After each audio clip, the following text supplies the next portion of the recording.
J'aime bien travailler autour de la mémoire, stimuler à partir de souvenirs qui réveillent des émotions qui leur sont familières. Ça leur fait du bien. Par exemple, je vais leur projeter des images en fonction d'où ils venaient. Par exemple, on avait beaucoup d'Afrique du Nord ou alors d'Hongrie. Alors j'ai essayé de retrouver, en fonction des lieux de naissance, des plages, des parcs, des endroits qu'ils ont connus quand ils étaient jeunes. Et souvent, la mémoire de l'enfant, c'est la mémoire qui est le plus conservée et qui ravive le plus d'émotions positives.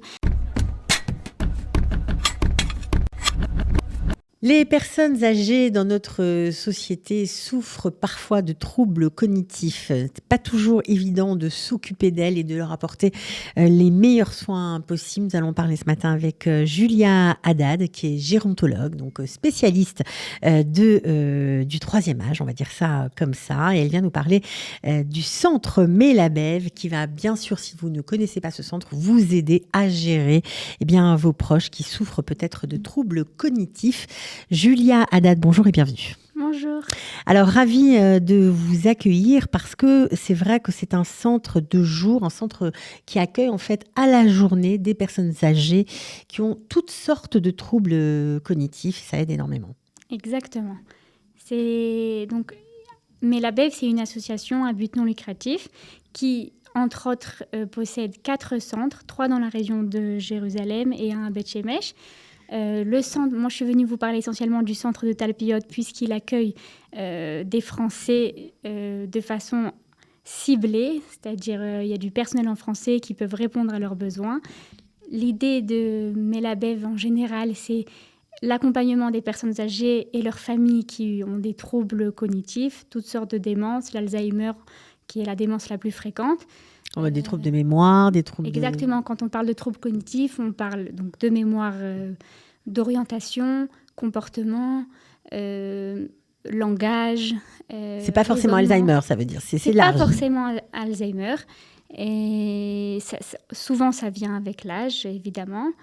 Mais la Bev, c'est son activité principale, son objectif, c'est surtout le regard humain et une approche culturelle, puisque on veut réconforter la personne et la mettre lui donner un sentiment de sécurité et de connu. Donc c'est pour ça que selon les groupes, on parle dans la langue maternelle de la personne. Donc il y a des groupes en anglais, en italien. Je ne vais pas dire en italien, mais enfin bon, bref, dans d'autres langues. C'est aussi en fonction de la demande, exactement. Moi, à Talpiot, où je travaille, il y a des groupes en anglais et il y a des groupes en français et en hébreu, justement pour répondre à ce besoin. Parce que l'ALIA, en fait, même si elle a été faite il y a 40 ans ou si elle a été faite il y a quelques années, forcément, le repère culturel aide à se... reconnecter avec la réalité. À se reconnecter, à créer un sentiment d'appartenance, de communauté et de se sentir bien. Donc, l'ALIA, si elle a été faite il y a quelques années, elle peut être aussi un facteur de stress qui peut engendrer ou accentuer certains troubles qui existaient. Donc, l'idée, c'est de proposer un service qui déracine moins la personne parce que c'est un centre de jour, donc ce n'est pas une maison de retraite. Les personnes, elles habitent chez elles, elles restent chez elles, elles sont avec leur famille.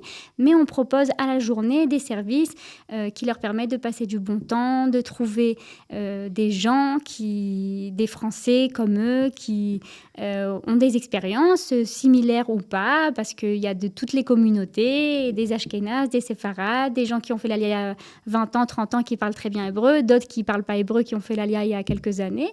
Et ils se retrouvent et après, les thèmes proposés, les activités proposées, on va l'aborder. Elles sont aussi pour permettre à ces personnes de passer du bon temps, créer une stimulation, un environnement qui est positif. C'est important de stimuler les personnes âgées. C'est important parce que c'est un centre qui est focalisé sur les troubles cognitifs. Donc, on va essayer de les aider, de les accompagner dans la mesure du possible. On ne va pas regarder ce qu'ils ne sont pas capables de faire. On va plutôt mettre l'accent sur ce qu'ils peuvent faire, les rassurer et...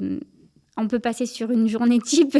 Oui, par exemple. Des exemples d'activités. En général, donc, les personnes, elles viennent ou de façon autonome, elles sont amenées par leur famille ou de quelque façon que ce soit, elles sont amenées au centre, ou bien on peut venir les chercher en ASA, en bus. J'allais dire bus scolaire, mais en fait, je ne sais pas comment traduire. Oui, en transport. Voilà, spécialisé en tout cas. Donc on arrive au centre, on part vers 8h, on arrive le temps de récupérer tout le monde vers les alentours de 9h, 9h30. On accueille les personnes, on discute avec eux, on leur fait un café, des gâteaux, on leur propose un petit déj. C'est important avant de commencer des activités de s'assurer que tout le monde a mangé, pour que tout le monde est capable de participer, soit en forme. En plus, en général, on essaye de faire une petite touche culturelle. Je sais que les Français, souvent, ils reçoivent dans le petit-déj du pain perdu avec les salades pour leur rappeler un peu. Les Israéliens, par exemple, pour Hanouka, ils ont reçu plutôt des lévivotes. Ça leur rappelle leur enfance. Je ne dis pas que le menu, il est vraiment ciblé pour chaque groupe parce que c'est très compliqué de gérer ça pour beaucoup de personnes, mais il y a une petite touche, le cuisinier, je sais qu'il essaye de faire un petit clin d'œil pour faire plaisir et rappeler des petits rappels culturels qui permettent aux gens de se sentir bien et bien accueillis. Ensuite, on prévoit vers 10h30, donc on finit de manger et tout ça, on commence les activités. Pendant 3-4 heures en général, on fait une activité, donc ça va être ou cognitive ou artistique. La peinture, un atelier de mémoire, du calcul mental, des choses comme ça. Exactement, c'est ça. Moi, j'aime bien travailler autour de la mémoire, stimuler à partir de souvenirs qui réveillent des émotions qui leur sont familières. Par exemple, leur fait du bien. Ça leur fait du bien. Par exemple, je vais leur projeter, on a un écran, on va leur projeter des images en fonction d'où ils venaient. Par exemple, on avait beaucoup d'Afrique du Nord ou alors d'Hongrie. Alors, j'ai essayé de retrouver, en fonction des lieux de naissance, des plages, des parcs, des endroits qu'ils avaient l'habitude d'aller, qu'ils ont connus quand ils étaient jeunes. Et souvent, la mémoire de l'enfance, c'est la mémoire qui est le plus conservée et qui ravive le plus d'émotions positives. Donc, on projetait et on invite à la parole. Chacun, déjà, essaye de reconnaître l'endroit. C'est vraiment, en fait, une journée pour eux, quoi. C'est une journée centrée sur eux, pas sur les petits-enfants, pas sur ce qui se passe autour, pas sur l'agitation de ceux qui s'occupent d'eux en général, mais sur eux, sur leur ressenti. Et ça doit leur faire du bien. Permettre de passer du bon temps. Voilà, ouais. On va parler. Et après, ça peut être aussi des exercices. On va faire des jeux autour des villes, donner des villes qui commencent par un A, on va essayer de stimuler comme ça pendant quelques minutes, pas trop longtemps. On va mêler un peu tout ça. Pour Hanouka, par exemple, j'ai essayé de leur montrer des Hanoukiotes dans diverses cultures, des anciennes Hanoukiotes que j'ai trouvées dans différents musées dans le monde, qui viennent d'Italie, d'Espagne. Vous devez retrouver la provenance. Alors ça, c'était un peu plus difficile, mais déjà, de voir les différences, c'était beau de voir des Hanoukiotes qui datent de 300, 400 ans, comme ça, de voir combien elles pouvaient ressembler ou pas à ce qu'on a connu. Donc, on essaye c'est différent chaque jour aussi, on essaye de diversifier aussi les activités. Ensuite, il y a une activité musicale. On a toujours au moins une par jour. Donc, vers les alentours de 11h, 11h30, il y a une chanteuse qui vient. C'est un moment qui plaît beaucoup à tous les participants.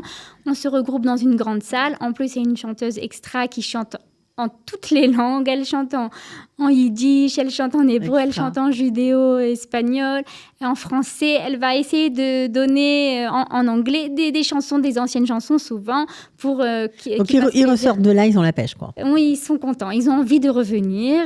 Voilà, on finit, on mange, on a un repas, il y a le repas du midi aussi qui est compris. Et après, on les ramène chez eux. Chez eux, vers 2h, comme ça. Exact, les cars partent à 2h et le temps de ramener tout le monde, on arrive en fonction de la proximité, en fait, entre 3h et 3h30. Alors, qui a eu l'idée de créer cette association ? Alors, cette association a été fondée par 2 personnes spécialisées en gériatrie et gérontologie. Le docteur Arnold Rosine, qui a été pendant des années chef de service de gériatrie à l'hôpital Shaare Zedek, et aussi l'assistante sociale, la travailleuse sociale Léa Abramovic.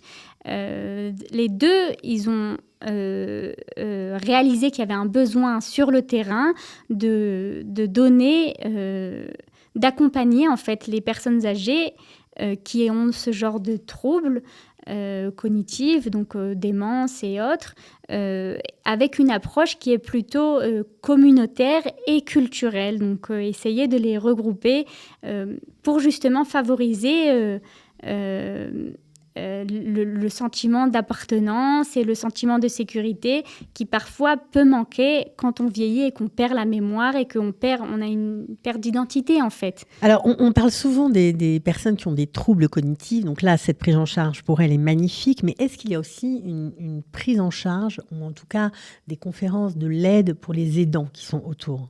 Alors déjà, donc cette association, moi j'ai parlé des centres de jour. Donc à part les centres de jour, elle propose aussi des services donc qui sont à distance. Donc je parle de Melabev. Dans le centre, dans chaque centre, il y a une travailleuse sociale. Dans le centre où je travaille, il y a une travailleuse sociale, je la vois au quotidien, elle est tout le temps avec les familles et elle les aide, que ce soit d'un point de vue administratif pour pour les démarches et aussi psychologiquement, émotionnellement. Gérer, elle donne des conseils, elle est d'incroyables. Je peux vous donner un exemple là maintenant de ce qui s'est passé la semaine dernière. Parfois, les personnes âgées ont des métaplimes, des aides-soignants au quotidien. Certains viennent avec, certains viennent sans, en fonction du besoin de la personne.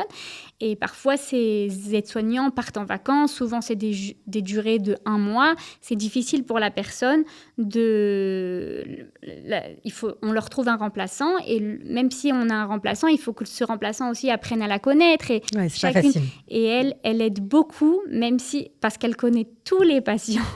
Et elle donne des conseils aux familles. Elle leur explique que c'est bien de faire plusieurs jours avant que l'aide-soignant parte, faire une rafifa. Ouais, on prépare, on voilà, va dire, on prépare le départ et on des gestes échange. quotidiens, des choses pour qu'ils voient exactement comment faire. Ça peut être des choses tout simples, comment descendre du bus, parce que chaque personne âgée a ses habitudes et c'est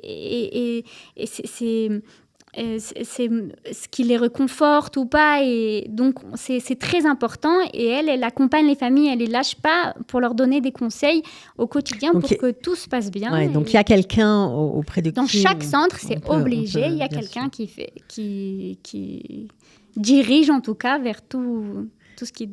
Voilà. Qui accompagne les personnes. Tout ce qui est nécessaire. Tout ce qui est nécessaire. Alors, ce qu'on n'a pas précisé, c'est que tout ça est très, très beau, mais ce qui est encore plus beau, c'est que c'est subventionné par le Bitoire Leumi. Exactement. Alors, il y a le Bitoire Leumi, en fait, il y a le Chok Sioud, donc qui c'est une loi. Voilà, c'est une loi en Israël par le Bitoire Leumi, donc l'équivalent de la sécurité sociale en France. Et selon cette loi, elle donne à chaque personne âgée, en fonction de sa mobilité, que ça soit physique ou cognitive, un certain degré. Et en fonction de ce certain degré, elle reçoit aussi des heures par semaine ou par mois subventionnées par le Bitoire Leumi, donc pour accéder à certains soins. Les plus connus, c'est les aides-soignants à domicile qui viennent à la journée ou 24 heures sur 24, et des heures dans des centres comme Melabev. Voilà, dans des centres de jour comme Melabev. Par exemple, pour Melabev, ça correspond à peu près à 2 heures 3/4, donc presque 3 heures d'heures du Bitoire Leumi pour passer la journée, enfin de 8h à 14h, 15h, avec quand même une petite participation de 15 shekels que le Bitoire Leumi. C'est pas grand-chose, quoi. Franchement, c'est vraiment, vraiment rien. On peut même le préciser. Et il y a la possibilité aussi de participer aussi à Melabev de façon privée, en fait, pour ceux qui, en fonction des... Ça peut être aussi des gens qui ont pas vraiment fait la LIA encore, donc qui sont pas encore dans le Bitoire Leumi et qui sont même en vacances. Qui ont besoin d'un petit soutien. Voilà, des gens qui restent là quelques mois, c'était pas prévu, et les familles ont besoin de solutions jusqu'à que leur situation devienne s'établisse, que ça soit en Israël ou ailleurs, mais en tout cas, ça peut être une solution. On va donner les coordonnées pour se renseigner dans ce cas-là. Si on veut venir tous les jours, on peut? On peut venir tous les jours. C'est 5 jours par semaine, du dimanche au jeudi. Okay. Il y en a qui viennent qu'1 jour par semaine, 2 jours. On fait ce qu'on veut, quoi, en fait, à la carte. On fait ce qu'on veut, exactement. C'est en fonction des familles, des personnes. Qu'est-ce qui vous touche le plus, Julia? Parce que je vous vois passionnée, vous prenez ça vraiment très à cœur. Moi, je suis fascinée par l'équipe qui travaille sur place. Je trouve qu'à Melabeb, il y a un sentiment, alors ça va faire bateau de dire ça, mais familial, parce que il y a une relation, enfin, il y a un... les gens sont concernés, quoi. Les gens sont concernés. C'est pas un simple travail. Je donne des exemples concrets. Moi, dans mon groupe, j'ai des gens qui sont d'origine, qui parlent perse, comme on dit, iranien. Okay. Donc, il y a une autre femme qui travaille dans un autre groupe avec des anglophones, qui travaille pas donc avec la personne avec qui je travaille, mais elle tient à cœur de toujours venir l'accueillir en descendant du bus pour lui dire quelques mots en perse, bien qu'elle parle hébreu, bien qu'il y a pas besoin. Je parlais là spécifiquement d'un groupe d'Israéliens, donc elle parlait hébreu, il n'y a pas besoin qu'on vienne lui parler, c'est pas que c'est un besoin, mais c'est juste pour donner un sentiment que...